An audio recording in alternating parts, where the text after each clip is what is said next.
বিশাল সমুদ্র সৈকত আর কেওড়া বাগানের প্রেমে এখানে জন্ম নিয়েছে এক মুগ্ধ প্রকৃতি। এটি অপূর্ব জায়গা। প্রথমে দেখলে মনে হবে এটি সুন্দরবনের কোনো দৃশ্য, কিন্তু তা নয়, এটি গুলিয়াখালী সমুদ্র সৈকত। প্রকৃতি ও গঠনগত দিক থেকে এটি অন্যান্য সমুদ্র সৈকত থেকে সম্পূর্ণ আলাদা। সৈকতের পশ্চিম দিগন্ত জোড়া জলরাশি, পূর্ব দিকে তাকালে দেখা মিলে পাহাড়ের। কেওড়া বনের মাঝ দিয়ে বয়ে যাওয়া খালের চারিদিকে কেওড়া গাছের শস্যমূল। এই বন সমুদ্রের অনেকটা গভীর পর্যন্ত চলে গিয়েছে। এই পরিবেশকে ম্যানগ্রোভ বনের মতো দেখতে লাগে। সৈকত জুড়ে সবুজ গালিচায় বিস্তীর্ণ ঘাস একে অন্যান্য সমুদ্র সৈকত থেকে করেছে অনন্য। এই সবুজের মাঝ দিয়ে একে বেঁকে গাছের সরু নালগুলো জোয়ারের সময় পানিতে ভরে ওঠে।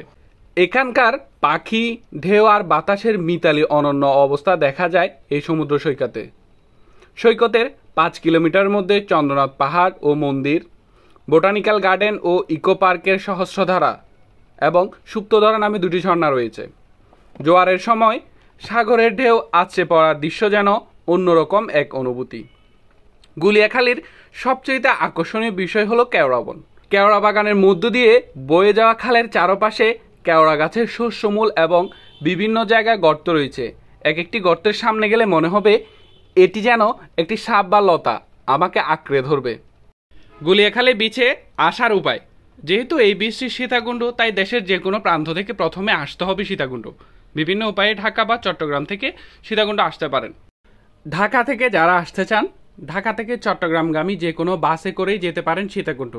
এসি ও নন এসি এসবের ভাড়া 420 থেকে 1200 টাকা। প্রয়োজন হলে বাসের সুপারভাইজারকে আগেই বলে রাখবেন সীতাকুণ্ড নামিয়ে দিতে। ঢাকা থেকে সীতাকুণ্ড মেল ট্রেনে করে জনপ্রতি 120 টাকা ভাড়ায় সীতাকুণ্ড আসতে পারেন। ঢাকা থেকে অন্তগামী ট্রেনে করে ফেনী আসতে পারেন। শ্রেণীভেদে 250 থেকে 1350 টাকা। ফেনী থেকে লোকাল বাসে করে সীতাকুণ্ড যেতে পারেন। ফেনী থেকে লোকাল বাসে সীতাকুণ্ড যেতে 80 থেকে 100 টাকা ভাড়া লাগবে। চট্টগ্রাম থেকে যারা আসতে চান, চট্টগ্রামের অলঙ্কার মোড়, একেখান, কদমতলী থেকে সীতাকুণ্ড বাস বা ম্যাক্সি পাওয়া যায়। পছন্দ মতো জায়গা থেকে চলে আসতে পারেন সীতাকুণ্ড বাজার। এর বাইরেও দেশের নানা প্রান্ত থেকে যারাই আসবেন প্রথমে সীতাকুণ্ড বাজার আসতে হবে অবশ্যই। সীতাকুণ্ড থেকে গুলিয়াখালী বীচ যেতে হলে সীতাকুণ্ড বাস স্ট্যান্ডের ব্রিজের নিচ থেকে সরাসরি সিএনজি অথবা অটো নিয়ে গুলিয়াখালী বীচের বাঁধ পর্যন্ত চলে যেতে পারেন। গুলিয়াখালী বীচের বাঁধ পর্যন্ত যেতে জনপ্রতি ভাড়া 30 টাকা, আর অটো রিজার্ভ নিতে চাইলে ভাড়া লাগবে 150 থেকে 200 টাকা। ভাড়ার পরিমাণ অবশ্যই দরদাম করে ঠিক করবেন। সীতাকুণ্ড ফিরে আসার জন্য আগে থেকে সিএনজি চালকের নাম্বার নিয়ে রাখবেন।